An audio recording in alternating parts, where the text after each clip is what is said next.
Nothing could shake the resolution of Davis to return Benjamin in the cabinet. Among Davis's loftiest qualities was his sense of personal loyalty. Once he had given his confidence, no amount of opposition could shake his will, but served rather to harden him. When Benjamin, as Secretary of War, passed under a cloud, Davis led him forth as Secretary of State. Whether he was wise in doing so, whether the opposition was not justified in its distrust of Benjamin, is still an open question. What is certain is that both these able men, even before the crisis that arose in the autumn of 1862, had rendered themselves and their government widely unpopular. It must never be forgotten that Davis entered office without the backing of any definite faction.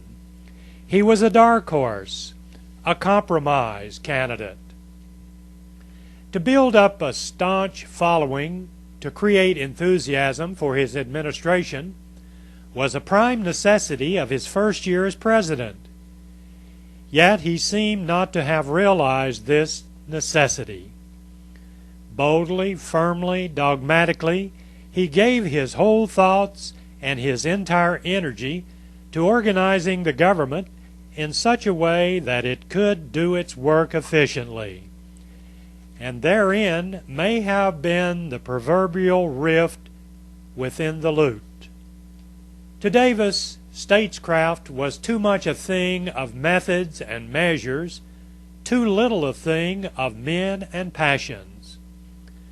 During the autumn of 1862 and the following winter, the disputes over the conduct of the war began to subside, and two other themes became prominent. The sovereignty of the states, which appeared to be menaced by the government, and the personality of Davis, whom malcontents regarded as a possible despot. Contrary to tradition, the first note of alarm over states' rights was not struck by its great apostle Rhett, although the note was sounded in South Carolina in the early autumn.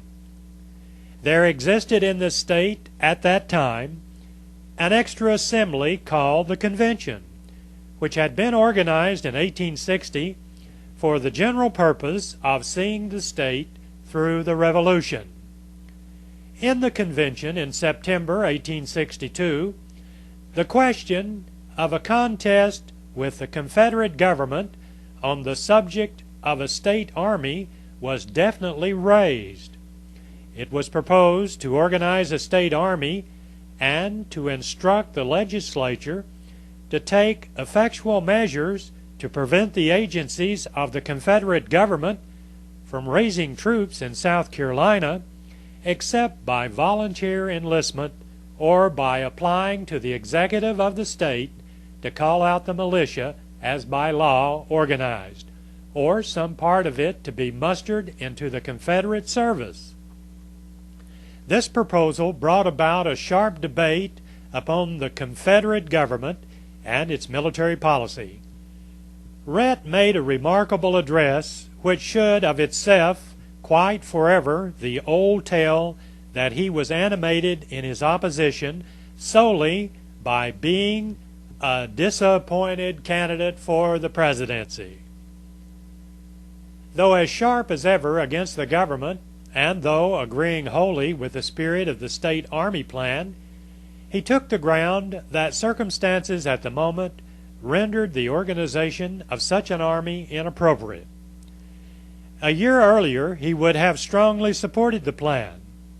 In fact, in opposition to Davis, he had at that time, he said, urged an obligatory army which the state should be required to raise. The Confederate administration, however, had defeated his scheme. Since then the situation had changed and had become so serious that now there was no choice but to submit to military necessity.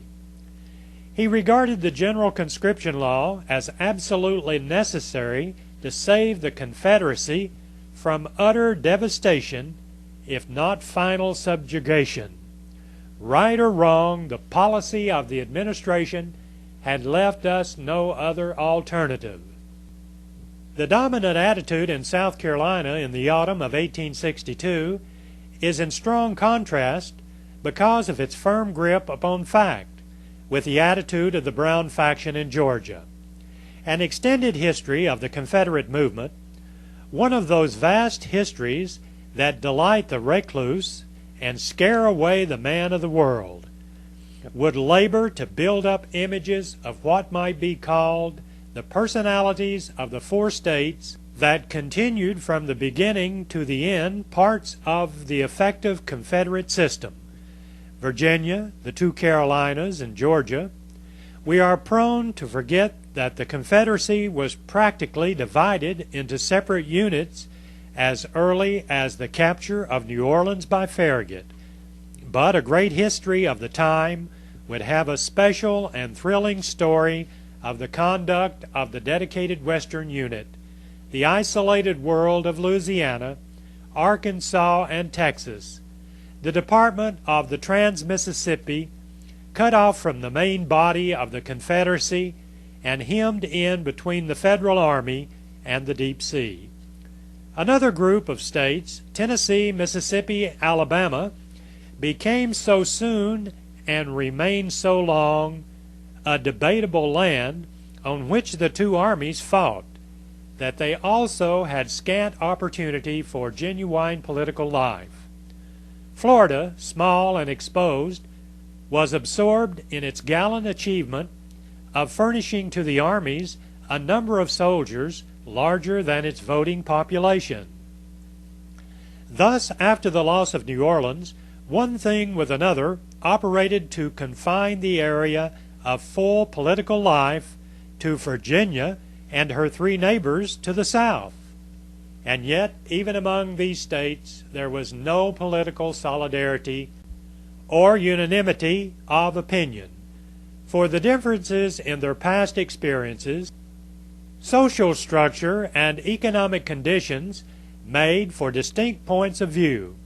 In South Carolina particularly, the prevailing view was that of experienced, disillusioned men who realized from the start that secession had burnt their bridges and that now they must win the fight or change the whole current of their lives. In the midst of the extraordinary conditions of war, they never talked as if their problems were the problems of peace. Brown, on the other hand, had but one way of reasoning, if we are to call it reasoning, and with Hannibal at the gates, talked as if the control of the situation were still in his own hands. While South Carolina, so grimly conscious of the reality of war and the danger of internal discord, held off from the issue of state sovereignty, the Brown faction in Georgia bitterly passed it at home. A bill for extending the conscription age, which was heartily advocated by the Mercury, was as heartily condemned by Brown.